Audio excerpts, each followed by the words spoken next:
Ismarana Zain dari Prodi Pendidikan Bahasa dan Sastra Indonesia, Fakultas Ilmu Pendidikan Universitas Muhammadiyah Jakarta. Di sini saya akan berbagi cerita kepada kalian semua, berbagi pengalaman saya terhadap penjualan saya dari sebelum pandemi hingga pandemi seperti ini. Jadi, jangan lupa ditonton sampai habis, siapa tahu dapat dijadikan motivasi bagi kalian yang ingin berjualan. Nah, teman-teman, jadi bagaimana sih awal mula saya berjualan? Awal mulanya itu saya itu terdapat mata kuliah kewirausahaan. Nah, di mata kuliah tersebut kita ditugaskan untuk berjualan secara berkelompok, karena jika berjualan sendiri-sendiri untuk pemula itu menurut saya dan yang lain mungkin itu tuh cukup terbebani karena butuh modal yang banyak dan juga bingung cara berjualan ini seperti apa, seperti itu. Nah, lalu setelah dikelompokkan oleh dosen saya dan oleh teman-teman saya itu dan kelompok saya itu awalnya ingin berjualan sabun kertas berbusa. Nah, seperti apa sih sabun kertas berbusa itu? Jadi semacam kertas, jika dikasih air itu nanti akan mengeluarkan busa, dan produk itu dapat dibawa kemana saja dan praktis juga dengan harga murah. Makanya saya dan teman-teman saya berpikiran untuk berjualan produk tersebut dengan harapan kita memiliki untung yang banyak dan laris. Karena apa ya? Karena produk tersebut itu murah dan juga praktis, seperti itu. Namun melihat situasi dan kondisi yang yang tidak memungkinkan, dan di pandemi seperti ini sulit untuk kita berkumpul dan membuat produk tersebut, jadi kita memutuskan untuk membuatnya sendiri-sendiri, membuat produk itu di rumah dengan sendiri-sendiri, seperti itu. Lama-kelamaan saya dan teman-teman saya merasa kesulitan karena karena produk itu tuh memang seharusnya dibikin secara berkelompok. Lebih baik dikerjakan secara berkelompok karena itu lebih mudah, seperti itu.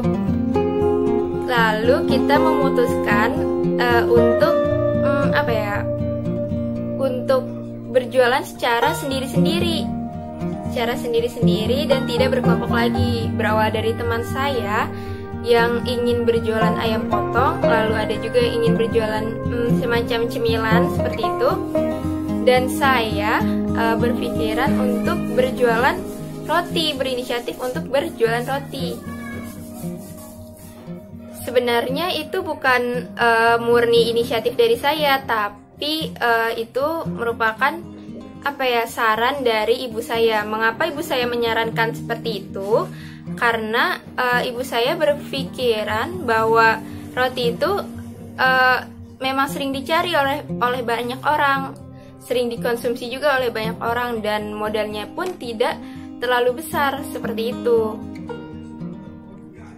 Setelah saya pikir-pikir, saran dari ibu saya pun juga boleh untuk saya jadikan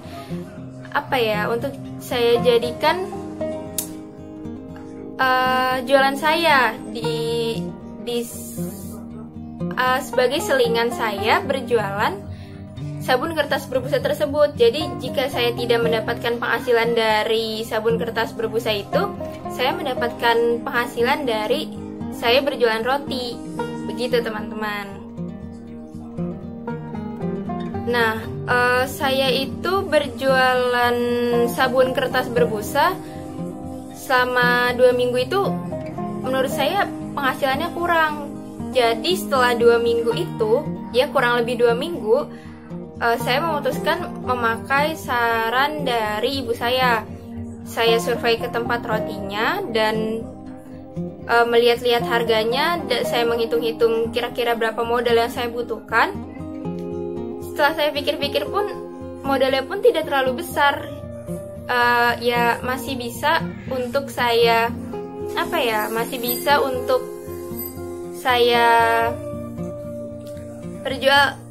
jualan gitu. Saya masih bisa untuk saya berjualan roti karena modalnya tidak terlalu besar. Keesokan harinya, setelah saya pikir-pikir, akhirnya saya berjualan roti. Nah, kesananya itu saya bersama dengan bapak saya.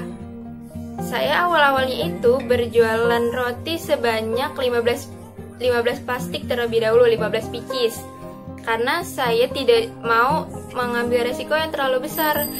Jika saya jika saya membeli rotinya terlalu banyak, nantinya jika tidak habis, saya akan bingung mau dikemanakan rotinya dan mau bazir juga, begitu teman-teman. Jadi menurut saya untuk kita sebagai pemula yang ingin berwirausahawan, ingin berjualan, alangkah baiknya jangan terlalu banyak dulu gitu, jangan terlalu banyak dulu dalam menjual produknya. Setelah saya beli roti tersebut sebanyak 15 pieces, keesokan harinya saya membawa roti tersebut ke 2 warung milik bude saya dan kakek nenek saya. Kalau di warung bude saya itu merupakan warung sayur, jadi saya hanya menaruhnya sebanyak 15 pieces roti saja. Sedangkan di warung nenek kakek saya yang merupakan warung kelontong itu saya menaruh sebanyak 10. Kenapa saya menaruh lebih banyak di warung milik kakek nenek saya yang merupakan warung kelontong? Karena dilihat dari lingkungan dan dilihat dari situasi dan kondisinya,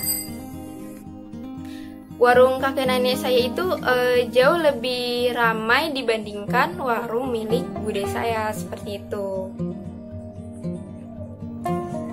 Setelah beberapa hari saya jualan roti tersebut, keuntungan yang saya dapat pun lumayan banyak teman-teman dibandingkan saya berjualan sabun kertas berbusa.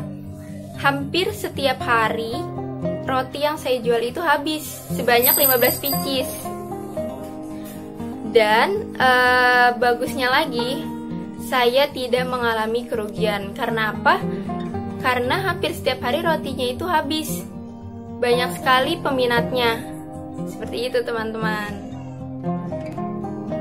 Sebenarnya pabrik roti itu lokasinya itu lumayan jauh dari rumah saya. Lokasi pabrik roti itu di daerah Kebonjeruk, jauh dari rumah saya. Nah, itu saya mendapat informasi bahwa ada toko roti di daerah Petukangan. Saya tahu juga dari ibu saya, sehingga saya mengambil rotinya itu di daerah Petukangan yang bukan pabrik rotinya, maksudnya bukan dari pabrik rotinya langsung, tapi yang sudah didistribusikan ke toko roti di daerah Petukangan, seperti itu.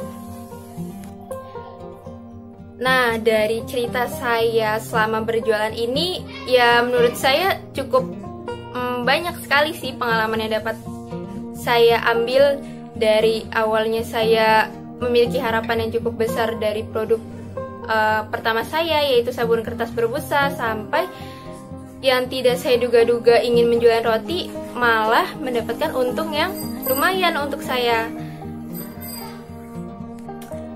Bagi teman-teman yang ingin berjualan, menurut saya jangan sampai mudah menyerah, jangan cepat putus asa terhadap kegagalan-kegagalan yang kalian dapatkan. Terus berusaha agar kita nantinya bisa menjadi pengusaha yang sukses. Itu saja yang dapat saya sampaikan. Semoga pengalaman saya dalam berjualan ini dapat menjadi motivasi kalian yang ingin berjualan nantinya. Kurang lebihnya mohon maaf. Wassalamualaikum warahmatullahi wabarakatuh.